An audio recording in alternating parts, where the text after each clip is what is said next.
동아시아 관계사라는 입장에다가 우리를 놓고 볼 때 우리가 어떤 점이 문제가 있었고 그때 왜 우리는 이랬을까 참 하는 부분들이 잘 아마 보이실 수 있을 겁니다.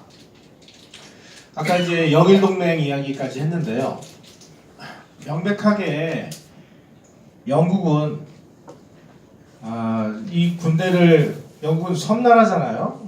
그리고 해군 위주로 돼 있고 그러다 보니까 러시아는 육군국이고 육군 위주로 돼 있는데 이 영국이 러시아를 상대로 싸우려면은 자기네들도 많은 희생을 겪어야 되고 그럴 때 이제 흔히 사용하는 것이 동맹 이런 겁니다. 처음 말씀드린 일본은 러시아를 꺾지 않으면 안 되는 그야말로 와신상담의 상대가 러시아였죠. 그런 차에 이제 영일 동맹을 맺어서 드디어 이제 영국으로부터 군함도 받고 많은 도움을 받습니다. 청일 전쟁이 청일 전쟁이 끝났을 때 배상금을 청나라로부터 일본이 자기네 나라 일본 본국 정부의 4년치를 배상금으로 받았다고 말씀드렸죠. 그 배상금을 전부 러시아하고의 전쟁을 하는데 전쟁 준비를 위해서 다 이제 투입을 했습니다. 러시아하고 전쟁을 하려면 아까 러시아가 만주 여기를 점령을 해서 여기를 뺏었으니까 이건 사실은 청나라 땅인데 일본이 뺏었으니까 일본 땅이 됐는데 이게 러시아에 압력을 넣어서 도로 반납을 했는데 이걸 러시아가 차지했어요. 일본 입장에서 보면 이제 억장이 무너지는 일이죠. 여기를 뺏어야 돼. 뺏으려면 군대를 상륙시켜야 되잖아요. 그러면 배가 있어야죠. 그 병력을 수송하는 그 배를 보호하기 위해서 군함이 있어야 되고 군함을 만들려고 보니까 일본이 1급 전함을 만들 수 있는 기술이 없었습니다.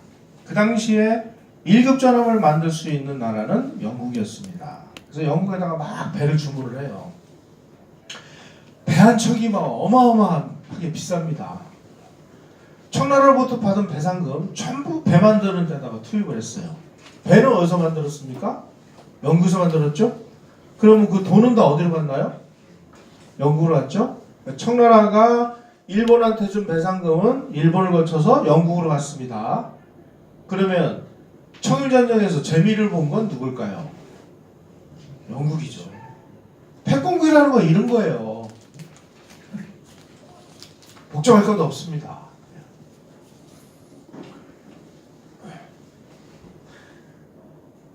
자, 그러니까 요 그림 한번 가만히 보십시오.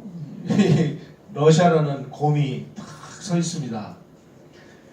일본이 있어요. 뒤에서 영국이 빨리 싸워, 빨리 하고 등 떠미는 바로 이게 러일 전쟁이었다는 것입니다. 예. 뒤에 구경을 해요. 누가 이길까? 영국은 열심히 막 등 떠밀죠. 영국은 글로벌 자기네들의 그 러시아 봉쇄망이 뚫리지 않으면 되는 거예요. 그러기 위해서 일본하고 동맹을 맺어서 일본을 내세워서 일본한테 무기도 대주고 정보도 대주고 열심히 대줘서 대신 싸우게 만듭니다.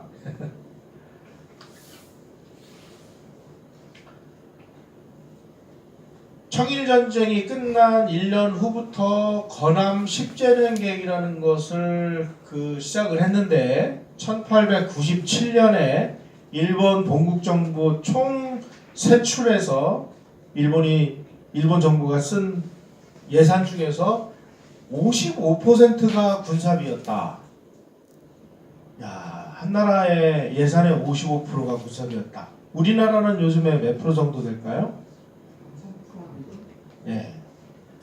한동안은 4%였는데 줄어들어가지고 한 3%대로 떨어졌는데 55%를 쓰면 일본 국민들 살림살이가 어떻겠습니까 이게. 그렇지만 어떻게 해요? 러시아를 상대로 전쟁을 할 수밖에 없으니까. 그래서 러일 전쟁이 벌어지기 직전에 비로소 겨우 세계 5번째 해군국의 맨 꼬레비를 차지할 정도. 그래서 일본 작가 시바리오 따루는 그 당시 일본은 먹지도 마시지도 않고 함대를 건설했다. 그럴 정도로 정말 국가의 총력을 배만드는 데 투입을 했습니다. 아까 말씀드렸듯이 와신상담이죠 이게. 가지고 러시아하고 전쟁을 하기 위해서 막 곳곳에다가 간첩을 파견하고 흥룡회라는 이런 군국주의 단체를 만들어가지고 흥룡회 소속 사람들이 그걸 이제 대륙낭인이라고 하는데 이 사람들이 곳곳에 가가지고 지도를 그리고 러시아 군과 관련된 정보를 수집하고 그래가지고 아주 이 극동 시베리아 지역에 아주 상세한 지도를 제작을 합니다.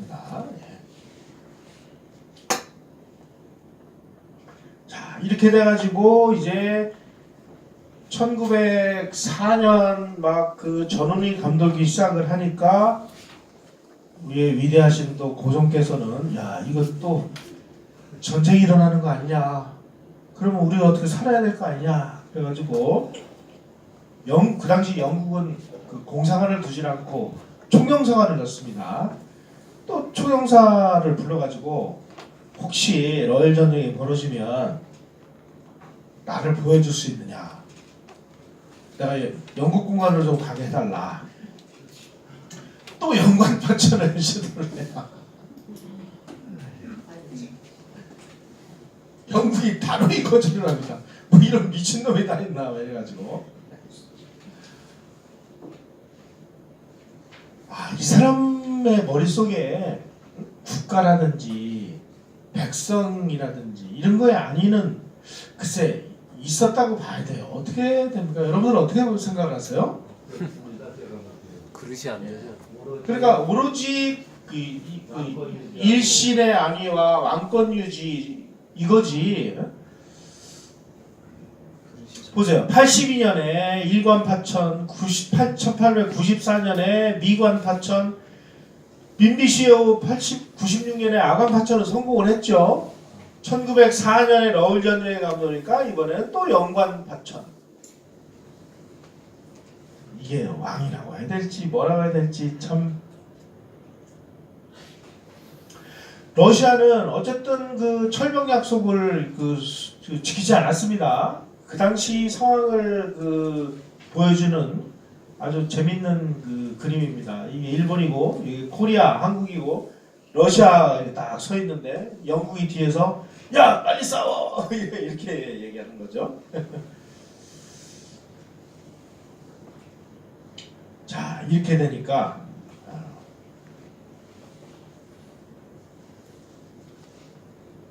러시아가 한국에 별로 이제 관심이 없어지니까 야 우리 말이야 자꾸 저기 한반도 가지고 싸울 게 아니라 38도선이나 39도선을 우리가 사이에 두고 위쪽은 우리가 먹을 테니까 아래쪽은 니네가 먹어.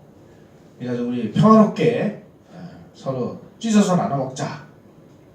1900년에 러시아가 제안을 해요. 그래서 일본이 그래도 이 정도면 뭐 우리가 힘이 없으니까 뭐 전체를 다 먹으면 좋겠지만 우리가 다 먹을 힘이 없으니까 38도선 아니면 39도선. 38도선은 바로 서울이 개성을 지나가는 선이고 39도선은 평양과 원산을 지나가는 선입니다. 그래서 협상을 해서 38도 아니면 39도선에서 한반도를 찢자. 그래서 일본이 이 안을 받아들여 가지고 수락을 하려고 했어요. 그런데 뭐 동아동문회라든지 흥룡회 뭐 이런 군국주의 단체들이 막 벌떼같이 들고 일어나가지고 무슨 소리 하는 거야 말이야. 한반도는 우리가 다 먹어야지. 어떻게 반만 먹냐? 일본 정부 니들 정신 있는 거야 없는 거야? 막 온갖 난리를 쳐가지고 일본이 그 안을 받아들이지를 않았습니다. 만약에 1900년에 러시아가 한반도를 분할하자는 안을 그 당시에 일본 정부가 수락을 했으면 한반도 분단은 1945년 8월 15일이 아니라 1900년에 분단이 돼서 반은 러시아 땅이 됐고 반은 일본 땅이 됐다. 이것이 숨길 수 없는 역사적인 사실입니다.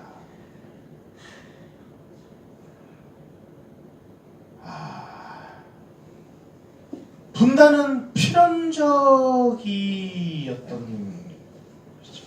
선생님, 그 부분은 제가 이렇게 하고 반대로 돼 있는. 예, 이따가 그 질문 시간에 하시기 바랍니다. 예.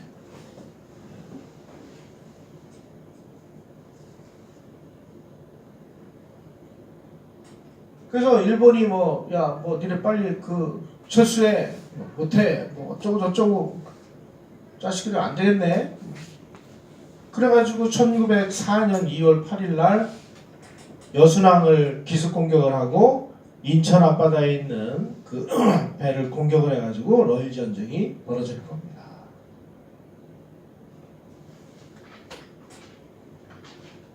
(1905년에) 일본이 이제 러시아하고 승리를 해서 포츠모스 강화 조약을 맺습니다.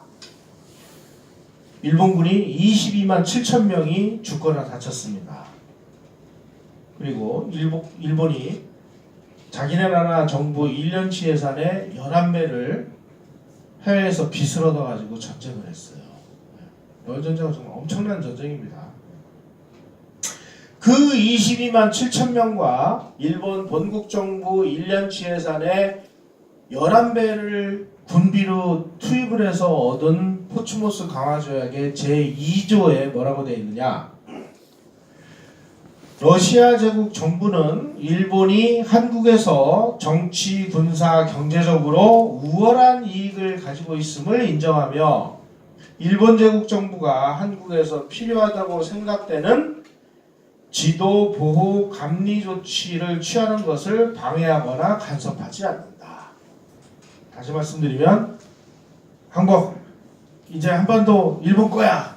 우리 더 이상 한반도 넘보지 않을게. 그래서 손을 뗐습니다.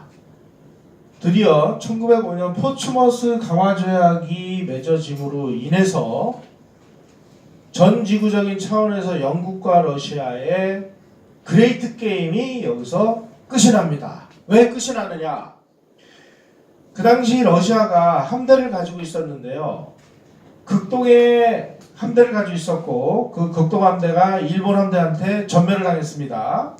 그래가지고 저 발틱해에 있는 발틱 함대를 지구를 반바퀴 돌아가지고 대한해역으로 보냈는데 스시마이전에서 거의 완전히 싹쓸이 되듯이 다 배가 가라앉았습니다. 러시아는 더 이상 밖으로 어떻게 나갈 수 있는 그런 힘을 상실해 버렸어요. 그래가지고 결국은 1905년서부터 공산혁명의 기운이 막 시작이 돼가지고 1917년에 볼셰비키 혁명으로 인해서 러시아가 이제 그 소비에트 러시아가 되죠.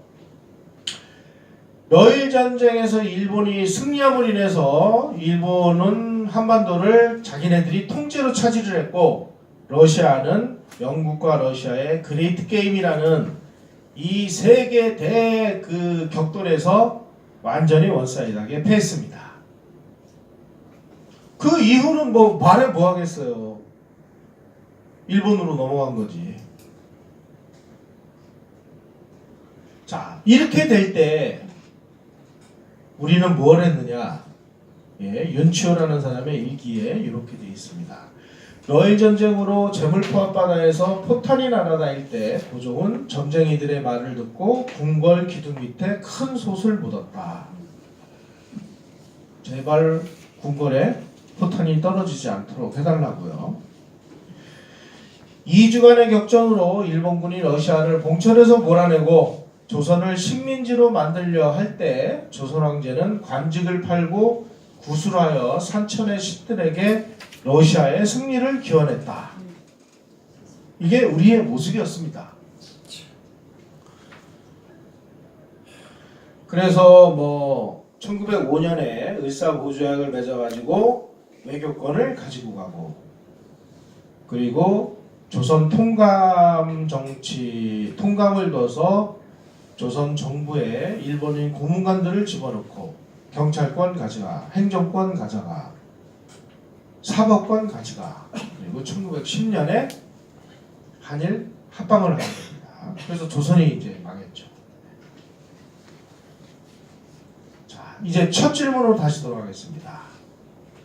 자, 그래도 을사오적이 나라를 팔아먹어서 조선이 망했나요? 네.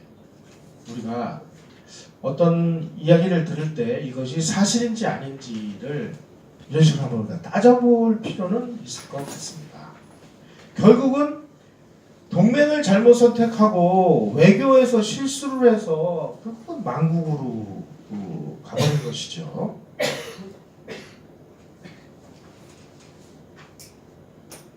제1차 세계대전, 제2차 세계대전이 벌어질 무렵에 이 일본의 판도가 어디까지였는지를 보여주는 그런 지도가 되겠습니다.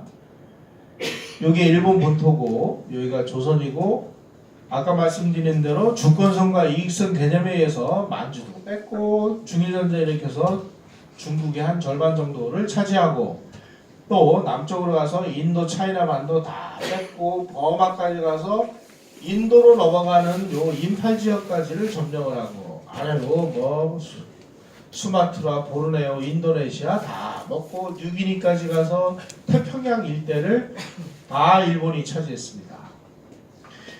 일본이 제1차 세계대전을 기점으로 해서 세계적인 강국으로 올라섰습니다. 무슨 힘으로 올라섰느냐? 그 당시 세계 최고의 패권국인 영국하고 동맹을 맺어서 영국의 힘을 이용을 해서 세계 제1차 세계대전이 벌어졌을 때 영일 동맹을 맺고 있었잖아요. 영국이 독일에다가 선전포고를 했습니다.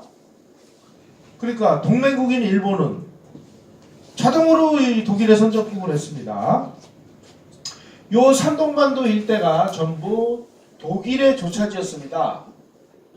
여기 일본이 다 점령을 했어요. 이 일대가 전부 독일이 그 소유하고 있던 독일령 그 태평양 섬들입니다. 이 섬 다 일본이 점령했습니다. 그래서 이름을 뭐라고 했느냐? 남양분도. 이런 많이 들어보셨죠?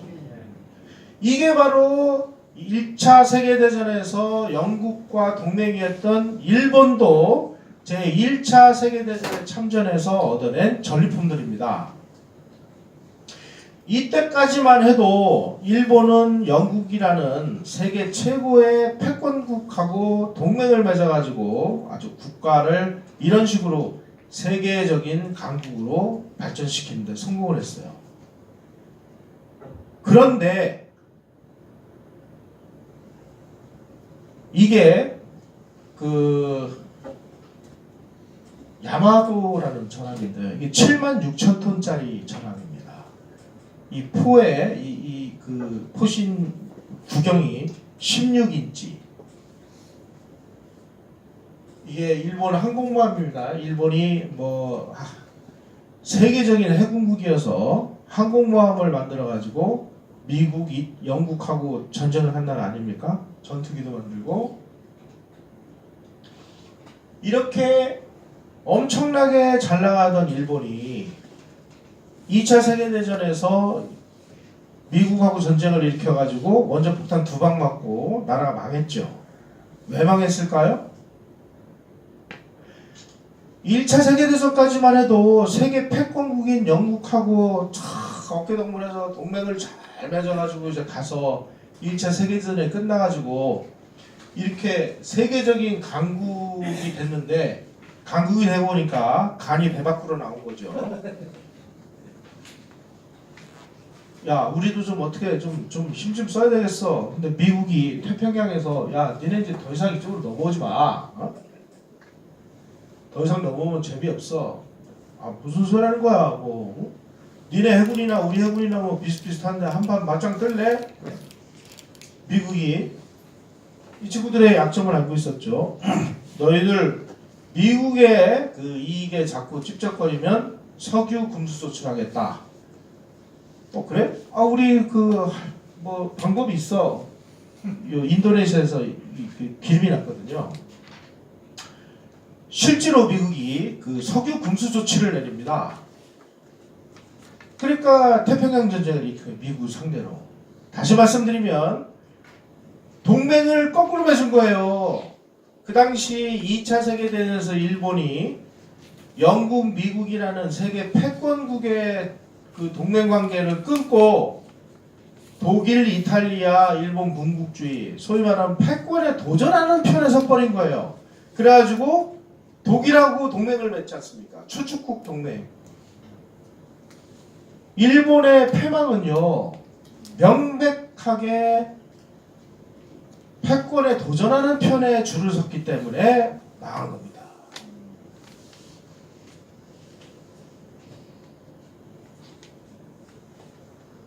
자, 여기에서 이제 이승만이라는 사람이 등장을 하는데요. 자, 이승만이라는 사람은 1905년에 미국에 가서 조지 워싱턴 대학을 나오고 하버드 대학에서 석사를 하고 프린스턴 대학에서 국제정치학 박사학위를 받아요.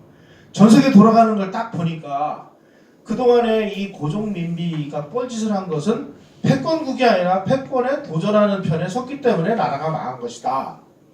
일본이 1차 세계대전까지 잘 나가더니 저 병신 같은 것들이 영국, 미국하고 손 끊고 독일하고 손을 잡는 순간 쟤네들 저거 나라 망할 것이다 라고 책을 쓴 게 재팬 인사이드 아웃입니다.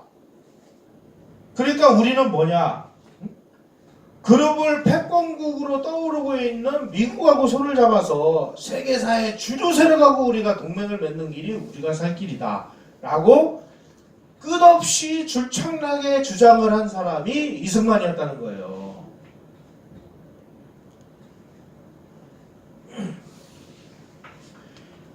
이승만이라는 사람이 말로만 한 게 아니고요. 1950년 6.25 전쟁이 벌어졌을 때 미국이 한국에 군대를 보냈을 때 한미 상호방위조약 이거를 뺏어내는 것으로, 이승만이 아니었으면 한미 상호방위조약을 미국이 왜 맺어줘요?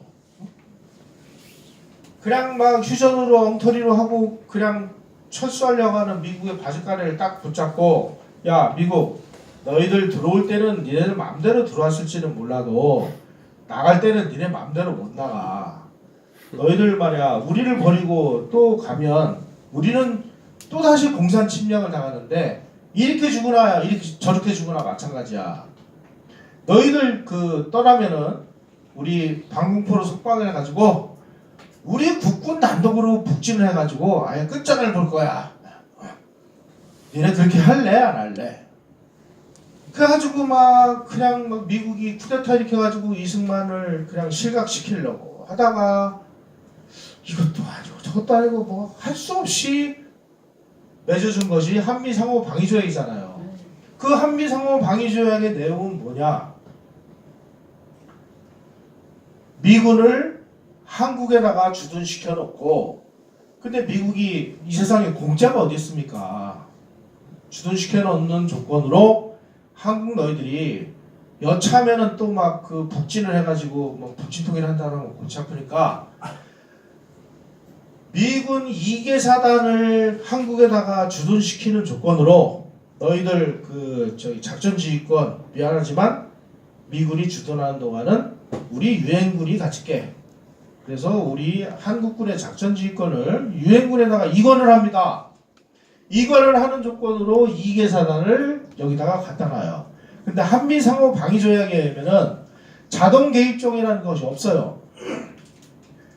의회 승인을 받아야지 그 군대를 파견할 수 있게 되어 있습니다. 그래서 이것을 피하기 위해서 이승만 대통령이 1년간을 한미 상호 방위 조약 비준을 안 해요. 안 하고 끝없이 미국에다가 압력을 가하고 로비를 때려가지고 주한미군 2개 사단 중에 1개 사단을, 여기가 서울인데 이 공산군들이 침략을 해오면은 반드시 요 지역 침략을 할 때 통과하지 않으면 안 되는 요 지역에다가 미군을 배치를 합니다. 파주, 문산, 의정부 일대에다가 주한미군 1, 2사단을 갖다 놨어요. 그러니까 남침반하려면 미군을 공격하지 않으면 안 되게 만들어놨습니다. 미국 법에 의하면은 해외에 주둔 미군이 공격을 당하면 자동으로 개입하게 돼 있습니다. 이게 한미상호 방위조약의 내용입니다. 그래서 한미상호 방위조약이 맺어진 이후에 동아시아에서 전쟁이 사라졌습니다. 자, 한번 볼까요? 동아시아에서 전쟁이 일어난 1894년에 청일전쟁, 10년 후인 1904년에 러일전쟁, 10년 후인 1914년에 제1차 세계대전.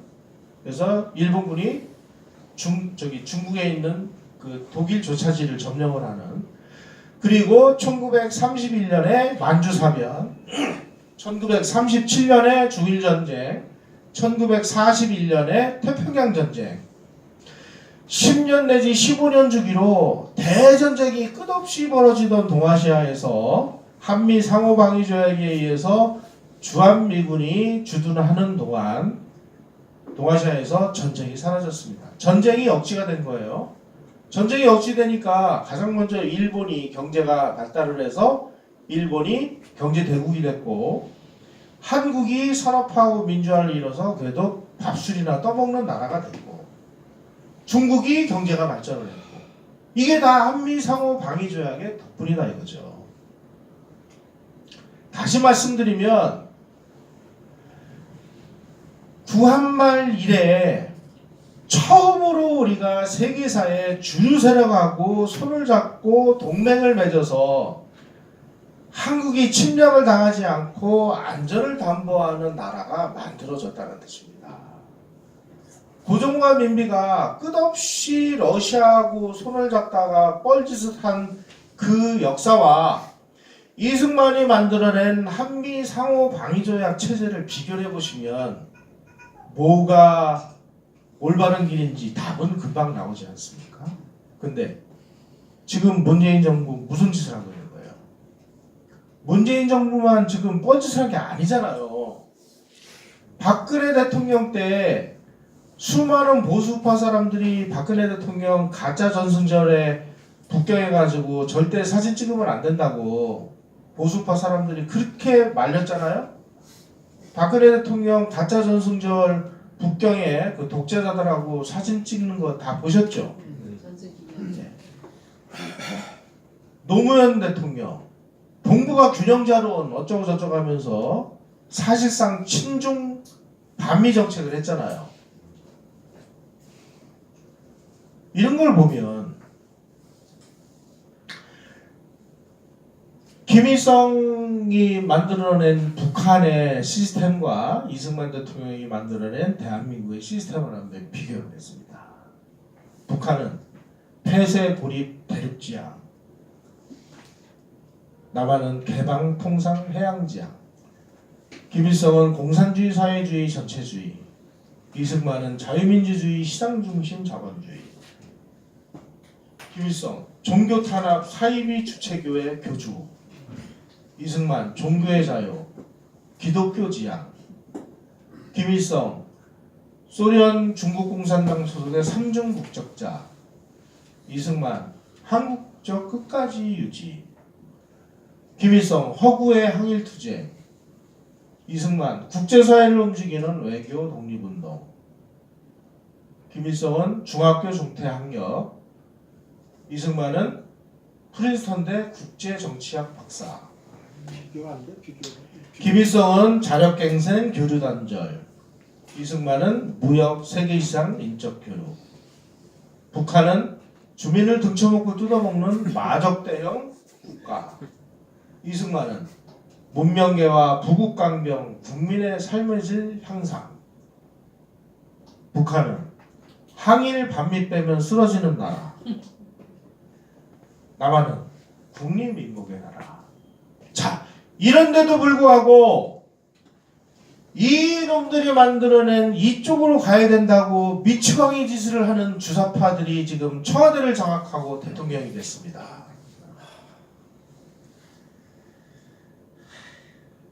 지금 정확하게 우리는 역사 퇴보를 경험하고 있고요.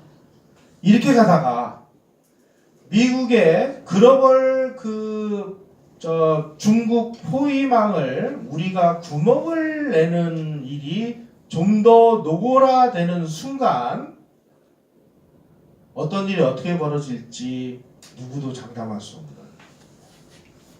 그런 상황이 됐습니다. 오늘 배우신 이런 글로벌 시각에서의 우리 근대사를 보면서 여러분은 뭘 어떻게 할 것인지, 우리는 어느 부분을 더 어떻게 공부를 해야 되는지 한번 스스로 깨달아 보시기 바랍니다. 자, 오늘 강의 이것을 마치겠습니다.